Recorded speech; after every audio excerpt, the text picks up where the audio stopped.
Hello, we are going to be mixing the Frank Reilly FLESHTONE palette today.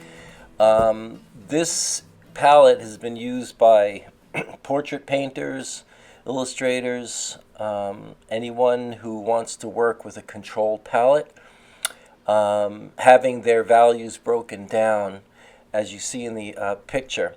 Frank Reilly was asked during the WPA to create a palette so that the artists that were put to work would all work basically with the same colors and same paints.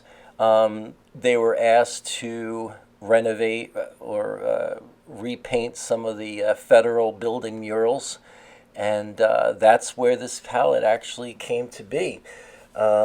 It was a daunting task, I would imagine, but all the artists worked together, and they were able to create a uniform flesh tone throughout all the different paintings, depending on what projects they were working on. This is a great palette for not only flesh tones, but for almost anything. Drapery, anything that needs good form lighting. And we're going to get into it right now. Actually, we're going to start with the colors, and those colors will be titanium white for all, ivory black for the gray, cadmium red, cadmium orange, alizarin crimson, burnt umber. Okay, here we start with our gray line. All right, we're going to start with titanium white and ivory black. Now, we're just creating basically a flesh palette tone. So we're going to work out a first value that's probably about, I would say, maybe 5%. I'm actually mixing this on a Gray Matters palette sheet. So that usually equates to about 50%. And what I'm doing here, the reason why I put the palette knife over my hand is because I am looking to find an average, okay? You can actually do this whether in front of the model, or you can do this after the entire palette is complete. So as you can see, we're working on each line. So we're going from light to dark, obviously. Very similar to a photographer's grayscale palette. And it gets darker as I go. Now, if you're going to do this and you want your palette and your paints to last longer, I suggest in this process to use oil of cloves. And you can get that as an essential oil. And what you would do is you would just take an eyedropper, and maybe when you get to the lower values, use a little drop on each batch of paint. All right, so here's the cadmium orange, the titanium white,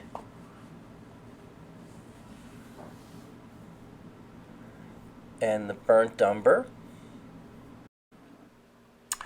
Okay, so we are going to start with the cadmium orange, and we're going to be mixing titanium white to the orange to bring the orange up in value, to make it lighter. So what I'm going to be doing is testing it by using the gray, okay, from the gray line. And I think I got lucky right here. I got it on the first try. That's the second value of gray, and I'm trying to mix that orange, which comes close. We have to remember that the cadmium oranges and the cadmium reds are very intense. Okay, so we need to really be careful with those values. All right, now we're moving down and mixing the cadmium orange with the burnt umber. Okay, we are no longer using white. There's no white in this mixture. Just so you guys know, if you add white, you're going to get mud really quick. So be careful not to use the white any longer. Now we're just darkening the red. So we're taking the cadmium orange and just adding the burnt umber to that to bring our values down.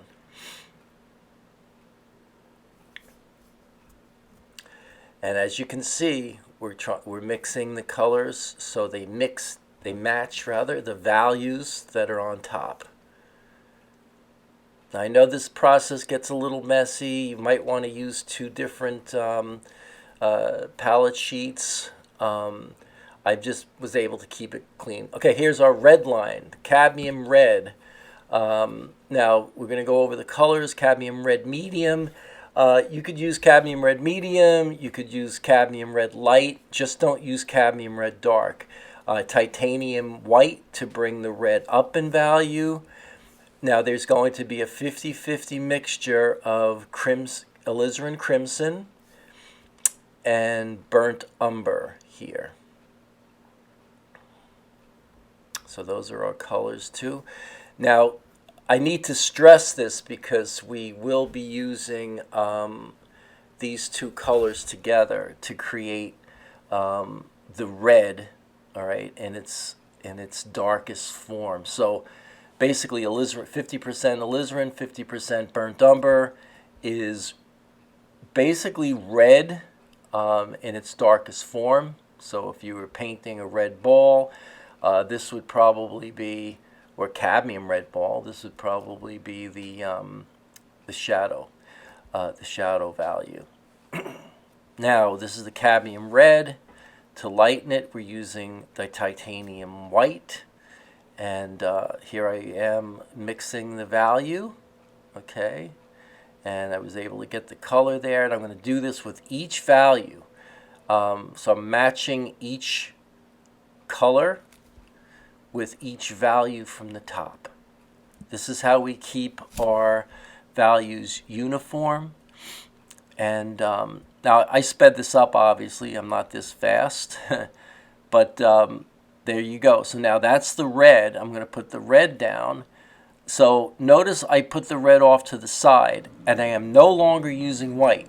Okay, I have to stress this. I have had students add white to this thinking that they needed it, but at this point, you're only using the red straight from the tube with the mixture to get it darker, which is the 50-50 mixture of alizarin crimson and burnt umber. Okay, that's how we're getting these colors dark. And you can almost see that if you're painting something red here, you would have the full line of values. Okay, so that's something to think about. So you can actually see the banding that this palette is known for. Really, is to make sure that we have all of our values in line, so that when we go to paint anything with form, we will have all the values needed to paint it effectively. Okay, so here we go into the full palette. Okay, on the top in the inset photograph, there was a picture of the clove oil. Now, what we're going to do with the clove oil is we're going to add a drop to each one of these later on when we're ready to put the paints in a box, or just keep them so they stay fresh. The clove oil helps to keep the paint from drying too quickly. It also keeps the paint on the canvas workable a little longer. Just be careful not to overuse it, or it will take forever for your paints to dry on the palette and on the canvas. So there are times when you do want your paints to dry. There's times when you don't. Usually, when we work wet into wet, we don't want to have our paints dry too quickly. All right. So what I'm doing now is I'm taking the gray line, the orange line, and now the red line, all in a vertical movement. Okay, we're not cross-matching, we're not painting or mixing our paint on a diagonal or horizontally, we're going downward. So now I have what looks like a flesh tone, It's sort of neutral because we used the red and the yellow, I'm sorry, cadmium orange, which kind of looks like a yellow at this point, and the gray line, which is neutralizing our flesh tone at this point. So as we can see, we're using the uh, the next value. Now you're probably wondering why I'm just going towards these two colors at first, because these are sort of like the base. This is sort of like the base color. Um, if, let's say, someone had more olive skin, you would probably use more of the orange. If someone had more of a ruddy skin, which is like a reddish, pinkish skin, they would obviously need more red. So here, I'm just trying to get a flesh tone, and it's probably going to be like a generic flesh at this point. Um, you can also alter the colors a little bit. So what I'm doing here is, as you can see, my hand is actually acting as a guide.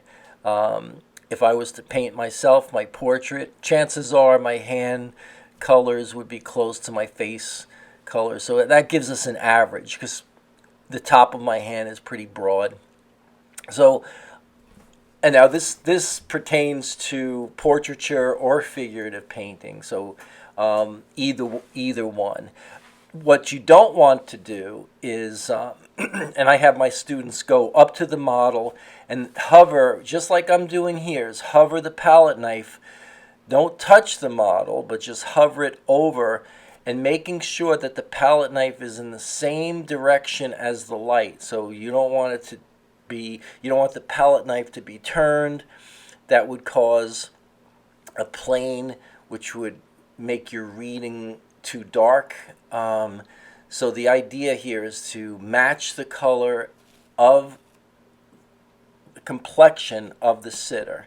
Okay, and once you have the average, then you can also check the shadow, you can check the halftones, and you can do that all the way down the line. So you will have values and colors now that would match very closely to what the model, what the sitter or model, if you're doing, again, full figurative portrait painting. You can do that with, the face. You can do that with the body. Sometimes depending on the person, the head could usually get a little darker than the body, depending on the person's complexion. So you want to do a value average of their body if you're going to paint a nude, say, and work it that way. Now here, I'm just trying to get my colors to coincide with the color before it, so that they have some uniformity to them, going down to the darker value. Now, depending on the model, now I'm not a model. I was not on the stand. I just really used my flesh tone on my hand as a guide. But you guys would be doing this in front of your model, portrait model, figure model, or you could also work from photography, from photographs too. I suggest this palette would probably be better used from a live model. I mean, you guys could do self-portraits. If you wanted to test out this palette alone, you don't have to do something large. The beauty of this palette is you don't have to make a lot of color. This palette is very small. This palette was really only used for demonstration purposes. It's quite small, as you can see by the scale of my hand. I suggest that you mix probably double the amount of what I'm mixing here, depending on the size of the portrait. If you're doing, say, 3/4 life size or full life size, I suggest even mixing a bit more, almost like 4 times the amount of paint that you see here. because you can see my hand in scale to these batches that we're putting down are quite small. Now, as we're doing this, remember to put a couple of drops, especially in the lower values. They have a tendency to dry. The earth values, like burnt umber, alizarin crimson, the darker blacks, ivory blacks, they tend to dry quicker, probably because they don't have as much white as the higher values do. So you want to add a little bit more of the clove oil to these values here, because you don't want to run out. Even though the shadows in your painting should be relatively transparent,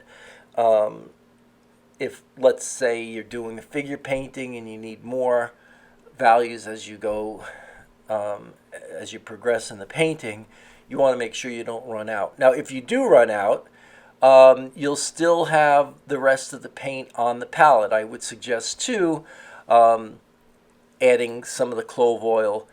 And all you have to do really is put a drop on. You don't have to mix it in. Some artists actually just dab a little bit, or put a few drops on a piece of styrofoam, and they drop the clove oil onto the styrofoam, and then they use the Masterson boxes. And I don't do this, but they say the fumes keep the paints workable for a long time too. So you don't have to put the paint. Now remember too that when I say adding drops, we're not adding a lot. We're only adding about a drop or two, maybe 2 or 3 to the lower values. The clove oil is not a medium. It's I just wanted to stress this. It's really only there to create longevity in the painting. So and the mixtures. So you don't want to add too much. It's not a medium. You do not want to use this like linseed oil or liquid. It's only an additive to the paint to retard drying time. Okay, I have to stress that because I've had students use it as a medium, and what it does is it does actually break down the paint considerably. And by adding so much of the clove oil, it actually created the paint surface to stay wet for quite a while. I've almost heard students say they had their paint mixtures wet for a year. All right, there it is. That's the full palette. All right, I hope you guys got something out of this, and have a great time painting your portrait using the Frank Reilly system. All right, have a great day. Bye now.